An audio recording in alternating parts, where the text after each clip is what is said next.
Now this is special. Check this out. This is the FightWedge, and as you can tell, it looks a little different than other controllers that I've been reviewing. This thing is actually 3D printed. Is it any good? Let's find out.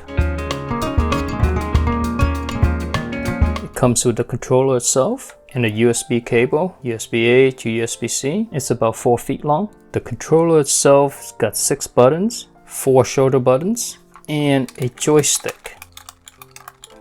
Believe it or not, but this thing is actually pretty tough. No flex at all. And what's special about this controller? Check this out.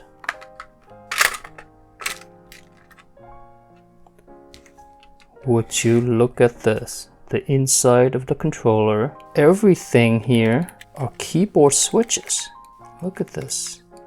You can see the switches here for the joystick. And here it is. So as you move it around, you're going to activate each of these switches. And even the menu buttons are keyboard switches too.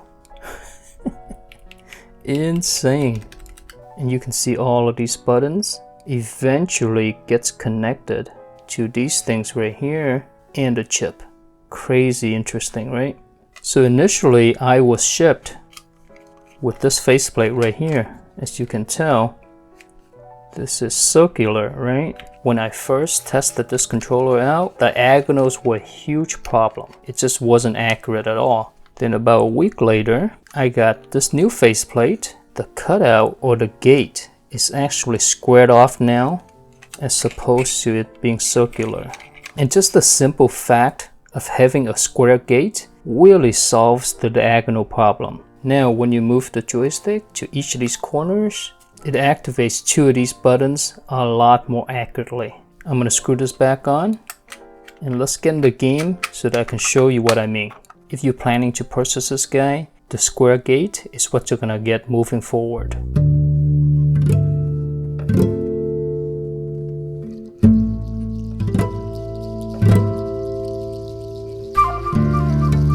Let's start with the face buttons. This is a 6-button layout and the switches here are linear. It's very responsive actually. You can play claw very easily. They're close enough for you to press both buttons at once. You get 4 shoulder buttons here. Again, they're really responsive and just so satisfying. These are all keyboard switches. The only thing I'll say is that I wish these are a little bit longer, right? Maybe make these guys just stretch out a little bit. That way, it'll make the shoulder buttons a little easier to reach. If you're somebody with smaller hands or shorter fingers, you may have some difficulty reaching the shoulder buttons. Alright, let's get to the joystick. There's 4 switches underneath here, and this idea is very similar to the Neo Geo controller. I've got a 8-bit dual version here. On this controller, the disc itself is more of a joystick size and is taller. Whereas with this one, it's a lot bigger and it's also flatter as well. And because this is a disc and you have to slide it, so doing double taps is going to be a little more difficult. Okay, after that I have to dash forward, right? In the beginning I couldn't do it. See, I just missed it. There you go. I did get used to it over time, but it's just not as quick as your typical buttons. Your finger is not moving anywhere, it's just press. And speaking of the travel distance between each direction, when you pull it or push it, this is more because of the nature of this design. It's just naturally slower than pressing a button. I had a lot of trouble doing this move right here. Oh, it didn't do it. I pressed the shoulder button here and then down at the same time. But the button came out first and then the direction comes out afterwards. When using this controller, there's a big learning curve. You've got to actually delay the button press. So you got to do a rolling motion instead. To do this move, I would go down first and then press this button, right? So it'll be like this. See that? And that goes for the face buttons as well. If I want to do this move, I gotta make sure I do the direction first and then the button. It took me a while to get used to it, but you do get used to it over time. To get the most out of this controller, you've got to invest some time in it.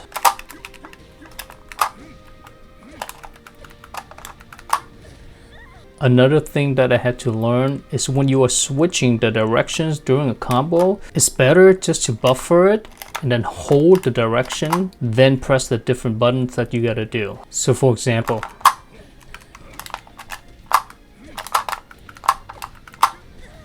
now in terms of diagonals, they are a lot more accurate. However, they are not perfect.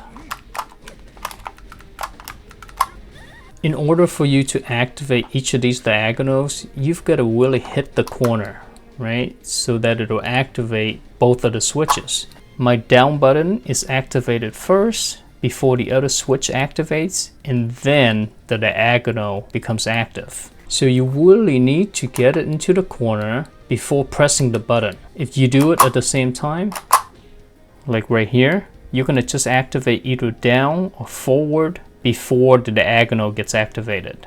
And this is the same problem I have with this controller right here. This is the angle, right? If you're slightly off and you don't wait for it to slide into place, you're gonna miss your diagonals. The other thing I wanna mention is I cannot do backdash with this guy at all. On the DualSense Edge here, what I would do to backdash is I would just press down, then tilt the corner over here, and then just do that over and over again. Okay, and then he's gonna do a backdash. And on here, you gotta press down and back like this, but you just can't do that fast enough, right? So it doesn't work. With any controller that has this type of design, you're not gonna like it at first. But again, like I said, if you have time to invest in it, it actually gets a lot better. And it's kind of fun too. It's kind of like having an arcade stick on a controller form.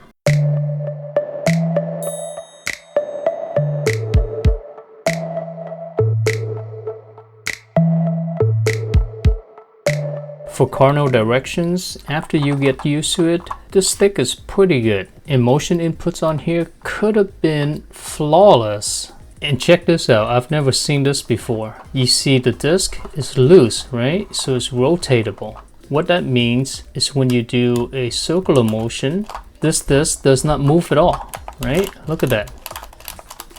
You can just move it back and forth and it'll stay in place. It's very easy to do Z motions. Look at that. Look how fast it is. Now, why did I say it's almost flawless? If you take a look at the disc, it's flushed with the faceplate, right? And although the faceplate surface itself is pretty smooth, when you're sliding the disc around, it's rubbing against the faceplate and it creates friction.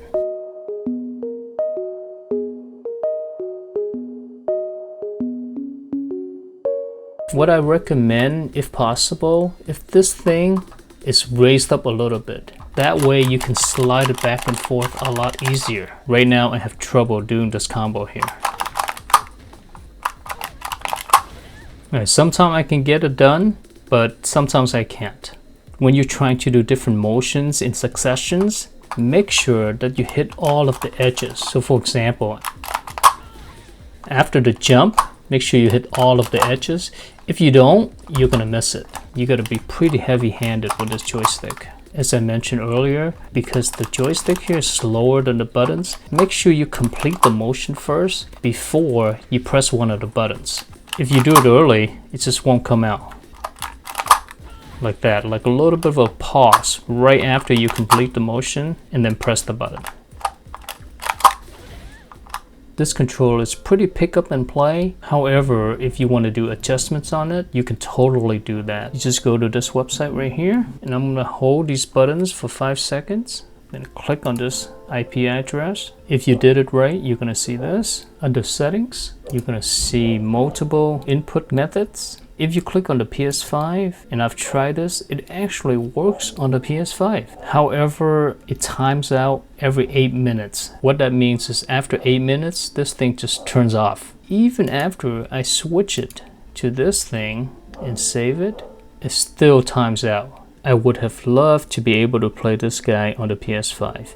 I've also tried this on the Xbox, but it doesn't work. Also works on the Nintendo Switch, PS3, PS4, PS5. You can program it as a keyboard as well. And also look at these classic consoles as well. Isn't that cool? For me, I primarily use this on the PC using X input. You can also adjust the SOCD. Under configuration, if you choose pin mapping, you can actually set or change what each of these buttons do.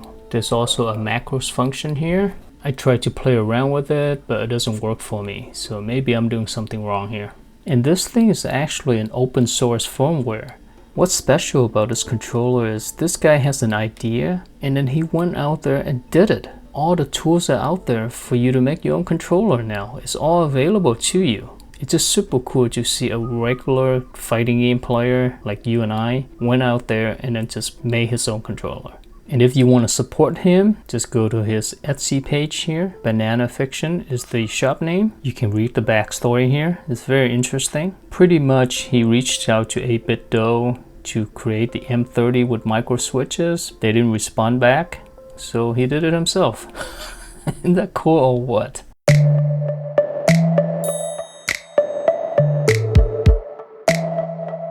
Alright, final thoughts on this controller. Just the fact that this is made by one person is so cool. There's a lot to like about this controller actually. I love the fact that all of the switches here are keyboard switches. I really like the idea of a rotatable disc here. This makes doing motion inputs a lot better. Unfortunately, the main sticking point for me is how much time investment you have to put in this to adjust to your playing style. The stick here, due to the travel, it's just slower than everything else. And I'm not sure if this is in the cards or not, but I wish there's another version of this, but with regular D-pad buttons. Maybe perhaps something like on the Xbox controller here. That would be perfect. This way you don't have that issue of the D-pad being slower than the face buttons. And for this to be done just by one person, that's pretty impressive.